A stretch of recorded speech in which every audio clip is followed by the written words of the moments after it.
Aqui a pergunta é como lidar com os pensamentos. Há uma outra pergunta bem interessante, é como vencer o medo. Notem a relação estreita entre pensamento e medo. Reparem que essas perguntas, como diversas outras perguntas, no que diz respeito a problemas em nós, no ser humano, são perguntas que envolvem essa questão psicológica, essa questão de como estamos lidando com a experiência interna nesta mente como nós conhecemos. Ou melhor, nesta mente que, na verdade, nós desconhecemos. Esse é o ponto. Ter uma aproximação disso requer uma visão clara de um princípio que, em geral, nos escapa. Nós não temos a verdade sobre como a mente em nós funciona. Como a mente funciona? Não sabemos. Nós não percebemos que nós estamos dentro de um padrão de comportamento em dualidade. Vamos esclarecer isso aqui para você. Essa dualidade é o modelo de existência que nós temos na vida, onde acreditamos ser alguém dentro da vida. Somos o experimentador da experiência, o pensador do pensamento, aquele que está sentindo o medo.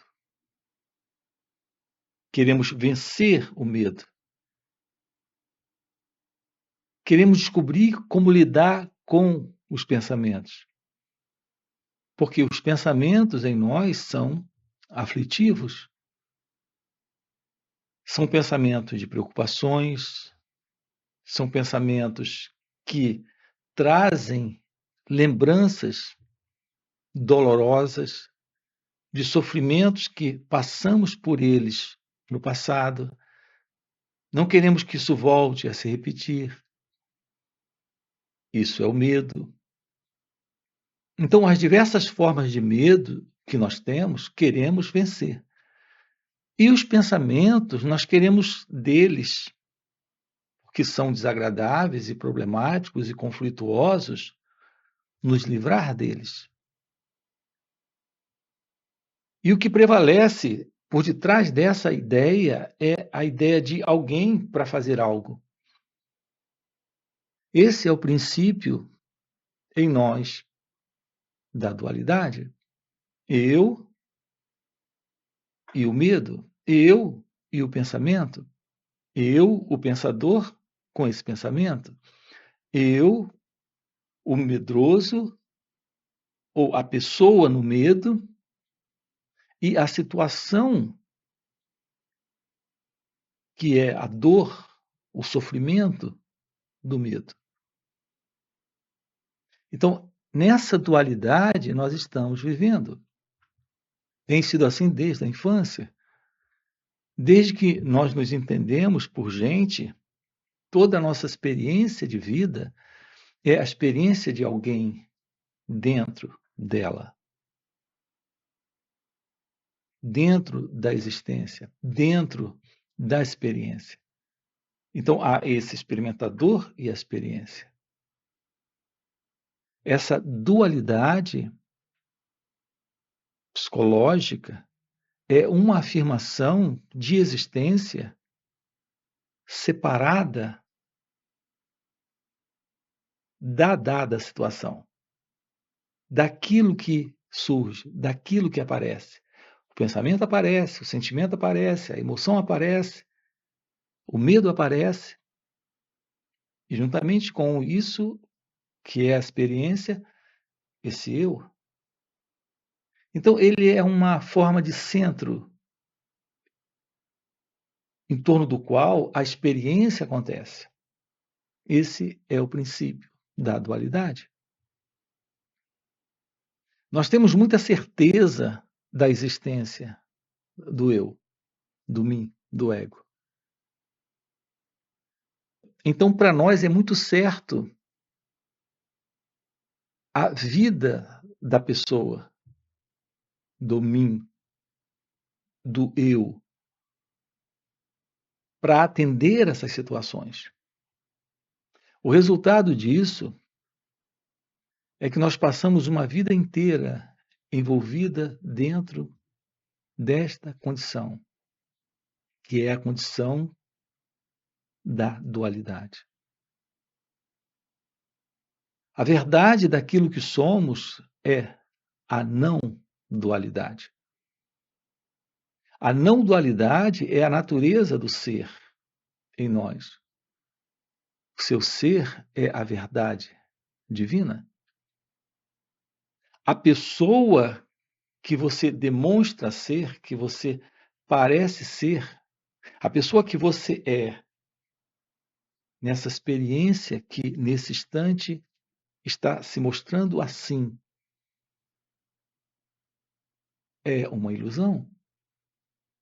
No entanto, não é uma ilusão que possa ser descartada simplesmente por uma afirmação teórica. De nada adianta dizermos, olha, isso é uma ilusão, porque é mais uma afirmação de palavras numa crença.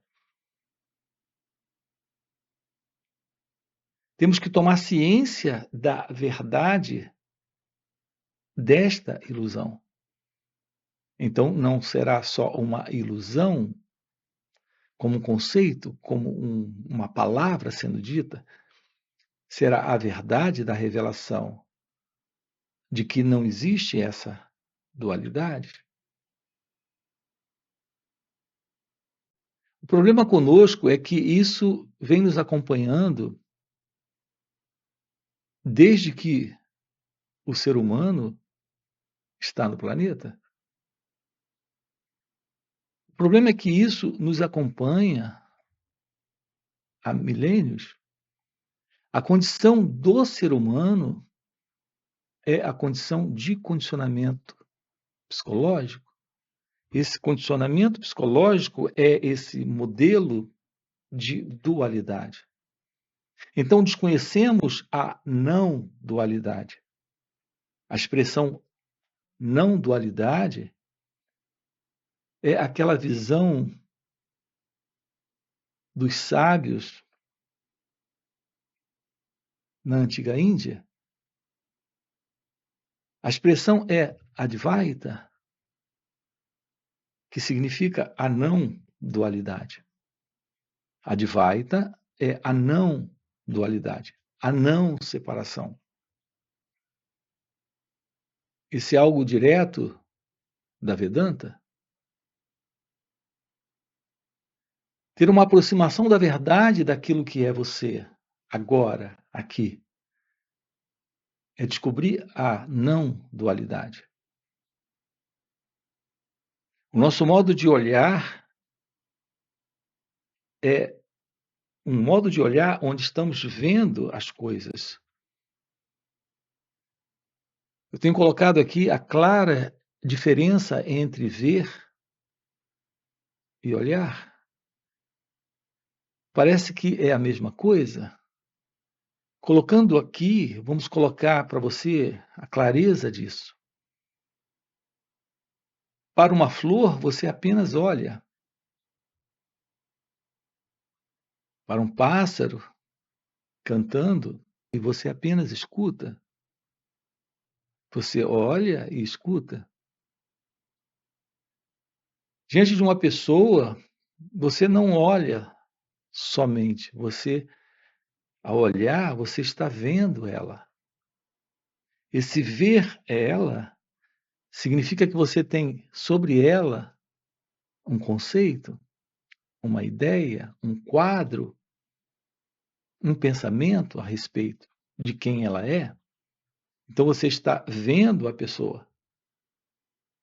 Esse ver é segundo suas ideias, o próprio fundo psicológico de conceito. Então, uma imagem que você faz de alguém está presente quando você vê a pessoa. Ela lhe tratou bem ontem, então você a vê sendo uma boa pessoa nesse instante, hoje. Então você não olha para ela, você a vê. Percebam a diferença? Para uma flor, você apenas olha suas pétalas, suas cores, mas você não dá nome para aquilo que ali está. Quando você não dá nome, há apenas esse olhar, não existe separação entre você e aquela flor. Psicologicamente, não há qualquer separação. É apenas um olhar. Quando olhamos para as pessoas, nossa inclinação psicológica, reparem, esse é o nosso modelo de existência no ego, nesse mim, nesse eu. Ao olharmos para uma pessoa, nos próximos segundos, já tiramos uma fotografia psicológica de quem a pessoa é. Percebam? Estamos dando uma rotulação, uma conceituação, uma nomeação. Estamos colocando a pessoa dentro de uma classificação. Posso gostar ou não gostar dela. Fazemos isso de uma forma completamente inconsciente, de uma forma muito rápida. O nosso treinamento psicológico nessa identidade do eu, do ego, é de estarmos fazendo isso o tempo todo nas relações, com pessoas novas que conhecemos e com pessoas que já conhecemos. E aqui a expressão conhecemos é exatamente isso. Conhecemos segundo nossa própria e particular visão. Então, o que temos dele ou dela é um conceito, um pré-conceito, uma pré-visão. Então, estamos sempre lidando com o outro a partir de um centro, que é o eu, o mim, o ego, aqui. Vendo o outro ali,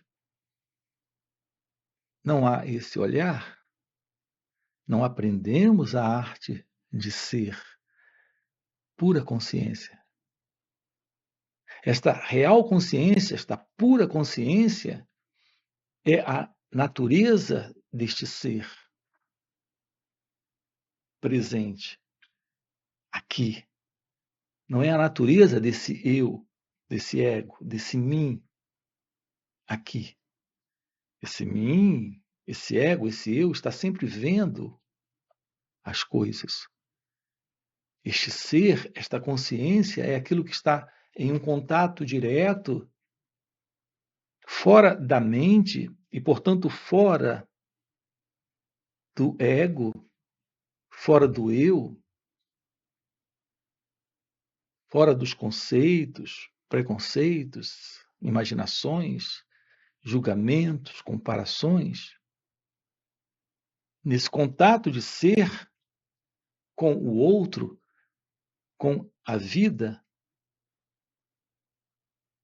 há esta presença, que é a presença da graça, é a presença divina, é a presença da verdade. A realidade disso é a realidade do amor nas relações.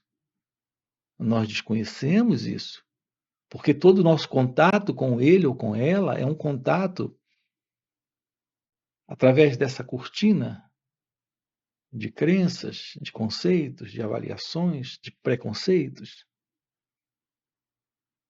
Compreendam isso. Nós falamos de amor em nossas relações. Esse amor carregado de ciúme, de posse, de controle,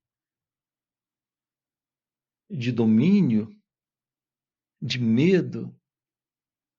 É o amor que no ego nós conhecemos, na relação com ele ou com ela. Escutem isso com atenção, coloquem atenção para ouvir isso. Não fiquem aborrecidos, escutem, apenas escutem isso. Nós não sabemos o que é o amor presente nas relações, porque nossas relações estão pesadas dentro desse princípio de dualidade, eu e o outro. Eu, o que espero dele, o que penso sobre ele, o que aguardo que possa vir dele, o que aguardo dele e vice-versa. Então é possível descobrir uma vida livre do ego, o que representa uma vida livre desta dualidade, nesta não dualidade. É possível um olhar sem aquele que está vendo. Esse que está vendo, repare, é o eu, é o ego. É possível olhar sem o observador. É possível ouvir sem esse eu que está ouvindo. Então há essa diferença no olhar, há essa diferença também no escutar, ouvir sem alguém ouvindo. É o escutar. A partir desse fundo psicológico de identidade presente aqui, estou ouvindo, avaliando, comparando, aceitando ou rejeitando, concordando ou discordando daquilo que chega aqui. Essa forma de ouvir é ouvir através de uma identidade pessoal, egóica, particular. Aqui nós estamos vendo juntos a beleza da arte de ser, pura consciência, aprender a escutar sem o eu, a olhar sem o eu, a se relacionar sem o eu, a estar num contato direto com a vida, sem a contradição da identidade egóica. Repare que é isso que nós temos nesse contato com a flor, lembra? No contato com a flor ou no contato com a natureza, naquele momento há só um escutar, os pássaros cantando, as flores, elas apenas estão sendo vistas no olhar sem esse eu. Então você olha para as árvores, para as flores, você escuta os pássaros, o cheiro da mata. Nele não há qualquer separação entre você e essa experiência. Então há um experimentar direto do perfume da floresta, da mata, desse cheiro da mata. Há um contato direto, há uma experiência livre do experimentador nesse olhar as flores, as árvores, nesse escutar, há só um experimentar sem um fundo, sem o eu, sem o ego. Nesse momento, há um instante de grande beleza, de grande silêncio. O sentido do eu é como que completamente varrido, o ego desaparece nesse instante. nesse contato com a natureza. Podemos ter um contato assim com a pessoa mais próxima, com o marido, filhos, amigos de trabalho, com a chefia, lá no trabalho, com o mundo à minha volta, sem esse fundo que é o eu, o ego, o mim. É nisso que estamos trabalhando aqui com você. Alguns chamam isso de o despertar da consciência, iluminação espiritual, a arte de viver livre do eu, do ego, e, portanto, livre do medo, e, portanto, sabendo lidar com pensamentos. Eles não são os problemas. Os pensamentos não são. A vida não é o problema. Este centro, este eu é o problema. Então, esse contato com a vida, a partir deste centro, é o problema. Então, o pensador querendo controlar os pensamentos, fazer algo com os pensamentos. Pensamentos são inofensivos se a identidade egóica não está. Se essa autoimagem tentando se defender, se proteger, julgando, rejeitando, tentando se livrar dos pensamentos, não está mais presente. Então não há esta dualidade, portanto não há conflito. Todas as formas de conflito estão presentes dentro desse princípio de identidade egóica, se separando para fazer algo com pensamentos. Então o ego aprecia e quer se agarrar a pensamentos, sendo ele o pensador. Quando os pensamentos são agradáveis. E ele quer se livrar dos pensamentos quando são pensamentos desagradáveis. Aqui está o conflito. Em nossas relações com o outro ocorre a mesmíssima coisa. Eu amo você, nesse contato com você, nesse ver você, quando você preenche o meu ego. Não amo você quando você não me dá o que quero, que acredito que você tem para me dar. Então, me torno seu inimigo? Então, nossas relações são conflituosas, porque são relações que se assentam nesta ilusão, na ilusão da dualidade. Tomar ciência disso é o fim do mim, é o fim do eu, é o fim do ego. Para esse propósito, nós temos encontros online aqui, que ocorrem nos finais de semana. Estamos aprofundando isso através de perguntas, respostas, um final de semana juntos aqui. Você tem aqui na descrição do vídeo nosso link do WhatsApp para participar desses encontros nos finais de semana. Além disso, temos encontros presenciais e também retiros. Então, quero deixar aqui com você esse convite. E se isso é o que faz sentido para você, já deixa aqui no comentário. Sim, faz sentido. Já deixa o seu like, já se inscreve no canal, ok? E a gente se vê. Valeu pelo encontro e até a próxima. Não existe o mundo, não existe a pessoa, não existe o eu, não existe esse mim. Se há esse eu, tem o outro. Se há esse mim, tem o mundo. Só há essa consciência. Isso é Advaita, a não dualidade.